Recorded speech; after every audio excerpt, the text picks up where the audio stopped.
Hey guys, welcome to another episode of the Combat Veteran Breakdown. I'm your host, Paul, and today we're going to be talking about the capital F future of war. So be sure to stick around, this is going to be a good one. So, what I wanted to talk about, really, the vehicle that has me thinking about this is, of course, the war in Ukraine.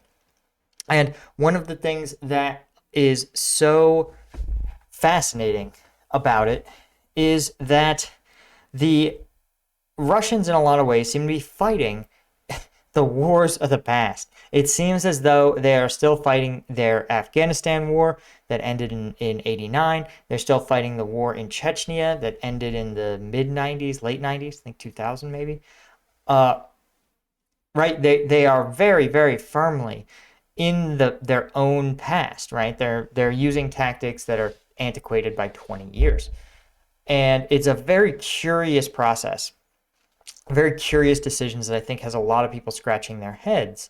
But to zoom out a little bit, one of the biggest questions facing modern militaries is what the future of war looks like. And here's why, is because you have to fight, right? A military that's actively at war has to fight the war that they're in, right? You can't get to the next war unless you win the one you're in. But if you're a peacetime military, your biggest question is, how do I get ready to fight a hypothetical future conflict? You always have to be ready for that conflict, and if it's not in the present, it's in your future. So how do you go about it, right? Well, you have to make your best guess about what that future conflict looks like. And the reason that is because let's say that conflict is 10 years down the road. Well, the generals of that conflict are majors or captains today, right? They're in their junior years of their career. And your future senior NCOs, your best trainers, they're going to be junior sergeants today. So you have to start preparing these junior sergeants, these young captains, right, to be leading a conflict in the future. And it may not look like the conflicts of the present, and it definitely won't look like the conflicts of the past. So how then do you prepare them? And you give them the tools, right? As a person, as the generals in an army of the present, you have to start the process of giving them the tools, the weapons, the tactics they need to thrive in this war of the future. Because what you don't want to do is what's happening to Russia, right? You can see that they have rolled in with tactics that really don't look like they've been updated since about the mid 1980s, and their units are basically trying to stick the round peg of large-scale armor operations into the the square peg of armored brigade and division level combat into the round hole of modern warfare, right? Of warfare in 2022. And you can see they are killing their lack of preparation, their lack of foresight into what the war of 2022 would look like is killing a lot of young conscripts today. And right, maybe if they had a better assessment of what the war would look like, they would either be better prepared or at the very least might have been able to convince their leadership that this war would not have been the productive enterprise that they thought it would have been. Right? Because clearly these sort of brutal wars tend to happen when someone miscalculates badly. Usually one side thinks there's going to be a relatively clean win, and when there isn't, they realize just how badly they've made a mistake. And when we talk about the future of war, what I think is also worth noting is that not all wars are created equal, right? There's going to always be conflicts in the world, and the scale of these conflicts is really important to understand geopolitically. So yes, there absolutely are many conflicts going on presently. A good example would be the conflict in Yemen, right? A humanitarian disaster, a true awful civil war. But its scale is relatively small. Yemen is a small country, has a comparatively small population. And so, for example, I think last year something like 47 children were killed in this war in Yemen. So while one civilian casualty is a tragedy, uh, it's important to understand that 47 civilian deaths seems to be what this conflict in Ukraine is generating in a matter of usually every couple of days. And so we have to bear in mind that, right? You're talking about, tens of thousands of military forces in Yemen. In Ukraine, you're talking about hundreds of thousands. So you're 10xing the number of armed combatants, or more. And there's, of course, another level to this, right? And this is what's sometimes called great power conflict. But in a better way to think of it is mobilizable militaries, right? Not all militaries are also created equal. And what I mean by that is that there is a bright line in the way militaries can operate, right? If every country has a military, right?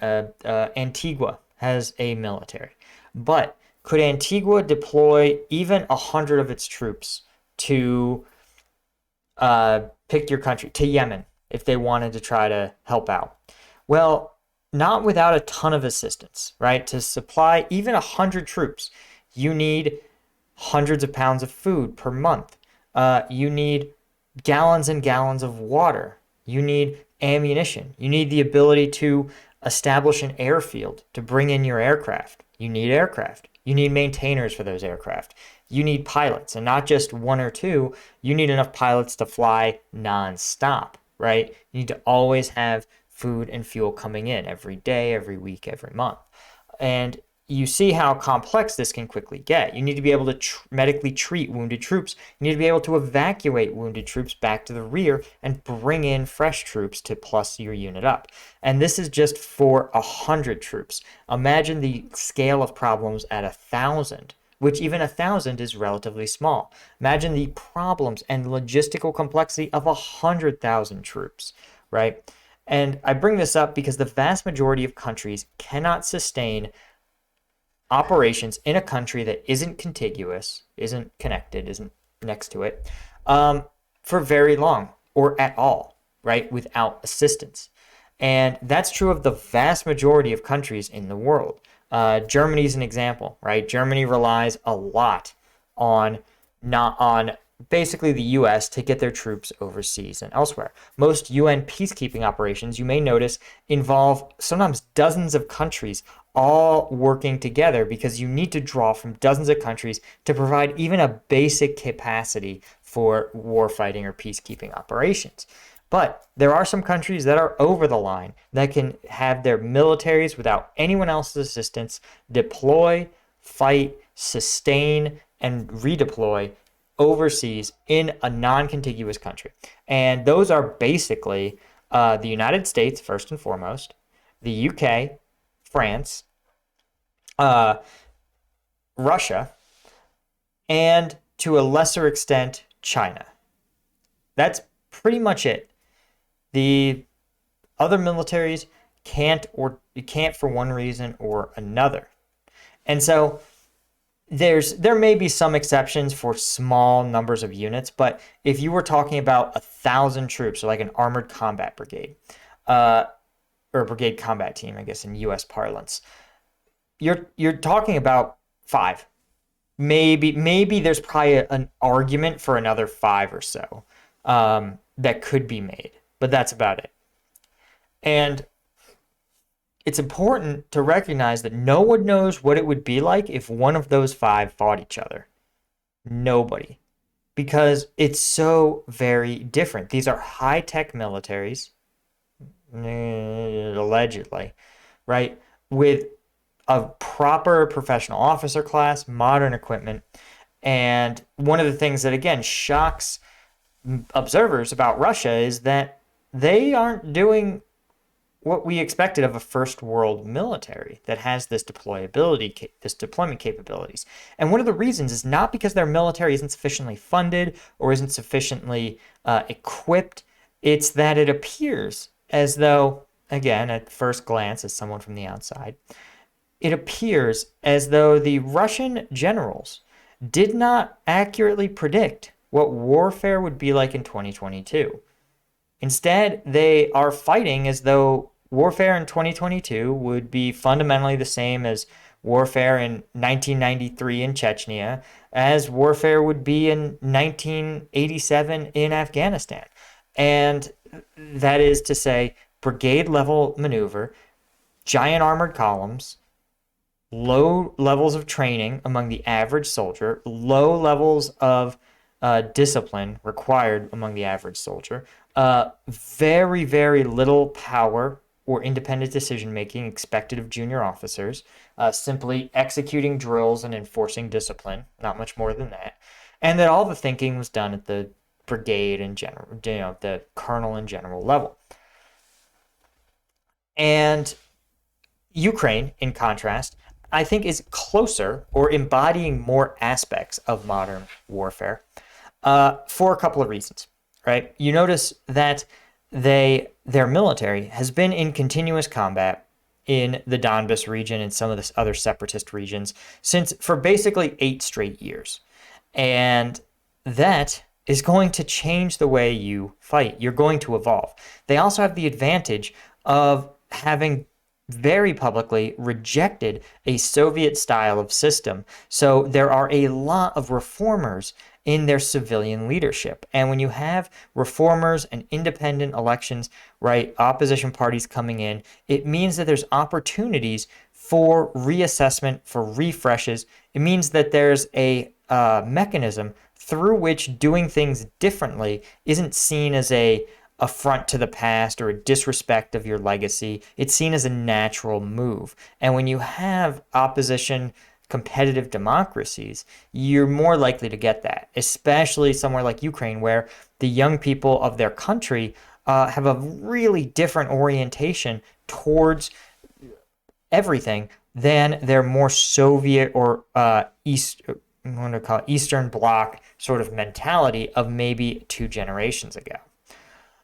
They also have the advantage of having a lot of training from the United States, whose military themselves went deep into, it did some real serious evolving over 20 years in combat in Afghanistan and Iraq.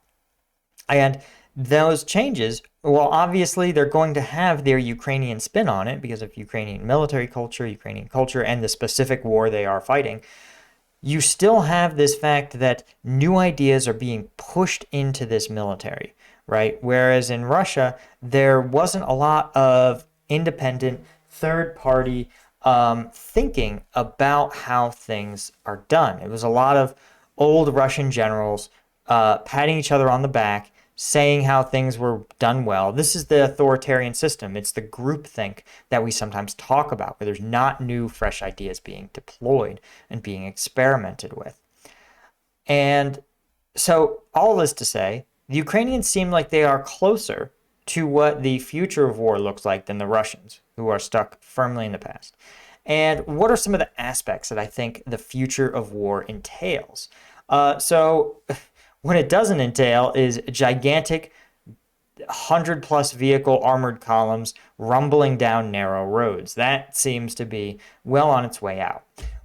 What I think is, though, is first small units. Small unit tactics seem like they are the future. The U.S. learned this in Iraq and Afghanistan, as did the insurgents, right? Because of powerful weapons like cruise missiles, right, long-range mortars, drone strikes. All of that meant that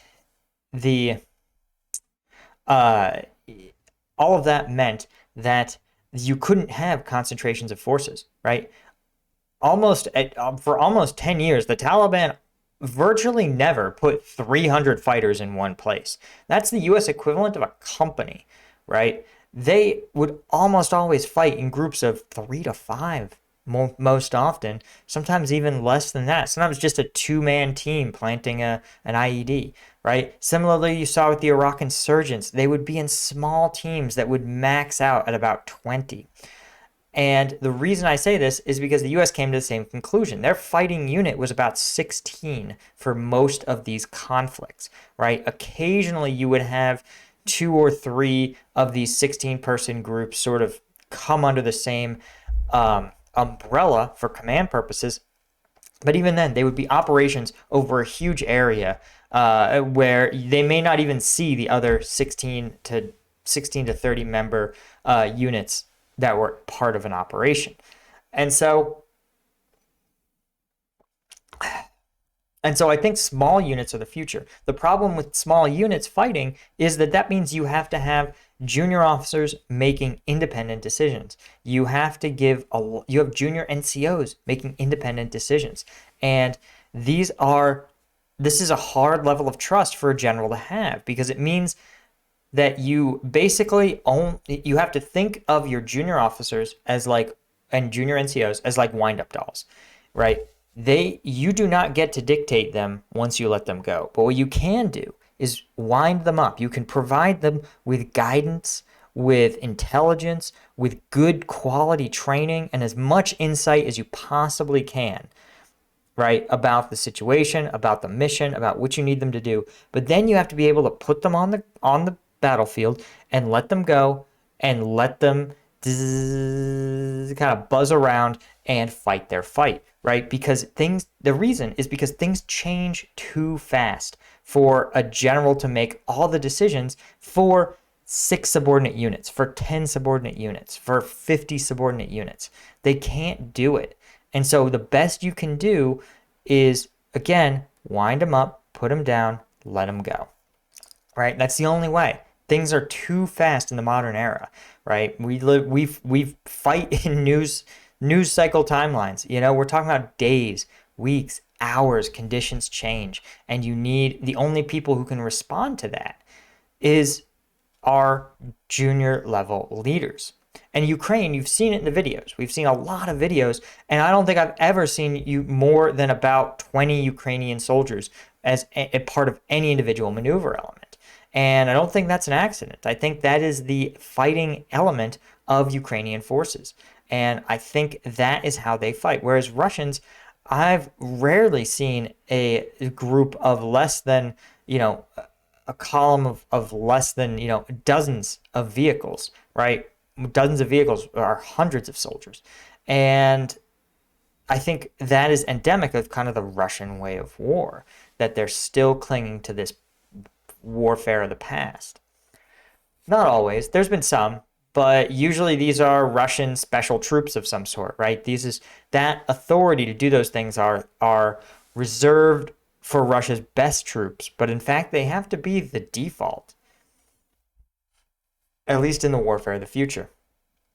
The other facet, I think, is what we used to call cyber warfare. And that was traditionally thought of as computer hacker taking down their satellites, right? Some GoldenEye level stuff. I don't think cyber warfare looks like that. I think what cyber warfare looks like is more akin to super propaganda. And I think this is the difference between Zelensky and Putin, right? Zelensky, and we've talked about this elsewhere, Zelensky, one of his most brilliant moves is recognizing what he is the best in the world at. And in terms of being a world leader, he is the best at playing to an audience, right? He knows how to connect with an audience. And has he done it? I mean, look, the guy went viral, has gone viral multiple times, right? For his impassioned press conferences, his messages to the world. He's talking directly to people, and he understands. And by people, I mean the larger public of the West. He's talking to, of course, Ukrainians. He's talking to his soldiers, right? The soldiers under his command, essentially. And that is what it makes him so effective, is that you've seen what mass mobilization can do. If you can mobilize people to your cause, right, you can enact incredible effects. And that is one of the things that they've done really well, right? Look at how much more combat footage of Ukrainian troops acquitting themselves well, right? Achieving victories, beating Russians, destroying tanks. The Ukrainian Ministry of Defense releases it in English language often, making it very easy to get and distribute. And they're very, very watchable videos, right? I've done one breakdown already on one of them. I think I'll have another breakdown coming up shortly. But these are very, very, very much worth watching, right? They're fascinating in sort of a morbid sense. Russia, in contrast, is a closed information system in which dissent is squashed. You see the videos of protesters being arrested. Putin has very little input. He has a extremely staged public presence, right? He makes almost no effort to connect with regular people. He basically is connecting only in so much as he's trying to counter narrative the Ukraine and the Western media, right? There's not a ton of there's almost no non-Russian language narrative pushes, right? There's a little bit of RT America, but they're shamelessly a Russian government outlet, right? So he is his information operations, his cyber war, his meme warfare, as Hideo Kojima would probably call it.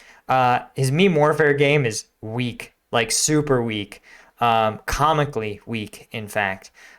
He's boring. He's uninteresting. He looks out of touch. His messaging, his efforts to message are so transparent, so easily seen through. Whereas most of the people that consume the stuff out of Ukraine being put out by Ukraine's government, they may not even realize that it's propaganda, in the way that you may not realize that a viral video being pushed can be both viral in its own right and fascinating to watch, and also serve a propaganda or a narrative purpose about shaping your view of the world. And Zelensky and Ukraine have this in spades, and they deserve immense credit for it because they're doing it to defend their country. And again, if there wasn't the tremendous public outcry, would you have Western nations as up in arms about this as they are? Maybe, maybe not. But what you definitely wouldn't have is corporations who are looking to achieve, good press, good PR victories. They would definitely not be taking action if the general public wasn't going to be outraged by this. So I think the other aspect of the future of warfare is going to be the blurring line between civilian and military. And I say this for a couple of reasons. First, we see that the Ukrainian armed forces have very rapidly mobilized all military-age males in defense of the country. Large numbers of civilians. You've seen viral videos of civilians, for example, assembling Molotov cocktails, using their cars to barricade their streets. You've seen farmers who are absolutely non-combatants, unarmed farmers, towing away Russian military vehicles that are abandoned for one reason or another. And all of this is an indicator to me that the civilian and military distinction is still getting extremely blurred. You look at the number of foreign volunteers that Zelensky has solicited, right? Those are people who are civilians who are going to be armed and become members of the Ukraine military. And in contrast, you have Russia making the same claims, asking for additional troops to fight in Ukraine. Civilians, again, that they plan to arm and equip. And so I think this idea of uniformed warfare, the classic law of war with the blue uniforms marching against the red uniformed people, those days are probably very near dead and buried. Obviously, there are still uniformed troops, but on both sides, there is a mass of semi-regular troops. And we see this again in Iraq and Afghanistan, even in Vietnam. The civilianized or the part-time fighter was just an expectation. The vast majority of the Taliban's forces were part-time fighters who would farm, and in seasons after the harvest would go pick up arms and fight, right? Sometimes to supplement their income, sometimes just to fulfill an ideological obligation. But the point is that these civilians transitioned pretty seamlessly from civilian to combatant. And so I think that's only going to grow in the future of warfare. Look at how many civilian drones are watching some of these military operations in Ukraine. And if you think that those drone operators aren't feeding their data back to the Ukrainian military in some way, shape, or form, you've got another thing coming. They're probably the ones flying the drones, honestly. They're probably flying it at behest of the Ukrainian military. And so I think those are all some of the things that you're going to see in this future of warfare. I think it's going to be much more about the public hearts and minds, about mass mobilization, both of militaries, but more importantly, it's going to be about winning the propaganda war. It's going to be about winning influence. This is why every company.com government is trying to get into the metaverse. This is why you can meme your elected politicians rely on even simpler, more preposterous memes and slogans. All of this is because influence is the new commodity of the world. If you can influence the way people think about something, then you can gain tactical, military, and strategic advantages. This is, I think, fundamentally why many aspects of the US government view TikTok as a threat, is because it can massively influence the way people view the world. And if you can control the inputs of data, you can shift people's worldviews. And it's concerning because it may not necessarily be true, or it may be true in the same way that you only see videos of Ukrainians beating Russians, but the data are clear that this is a stalemate at best. So for every viral video of Ukrainian military forces blowing up a Russian tank, there's probably a Russian tank hitting Ukrainian military positions to brutal effect. Anyway, guys, thanks so much for joining me on this episode. If you want additional content, you want to check out Patreon. Thanks to our Lieutenant tier patrons: Cole Foster, Command Unit Caffeinated, Jakob Flavius, Chris, Dr. Shadowcop, Portal World, Time, Brandon Armitage, Tel Ruin, and Astro Hunter. You guys are what make this possible. All right, guys. Also, if you're on Spotify and you're a fan, man, help Spotify push this a little harder by giving me that 5-star rating on Spotify or Apple Podcasts. Be sure to comment and like on the video. Again, tell the algorithm that the people that listen to this enjoy it. It really, really makes a difference, and it really helps me reach more people with what I think is pretty informative content. All right, guys. Thanks so much, and I'll see you in the next one.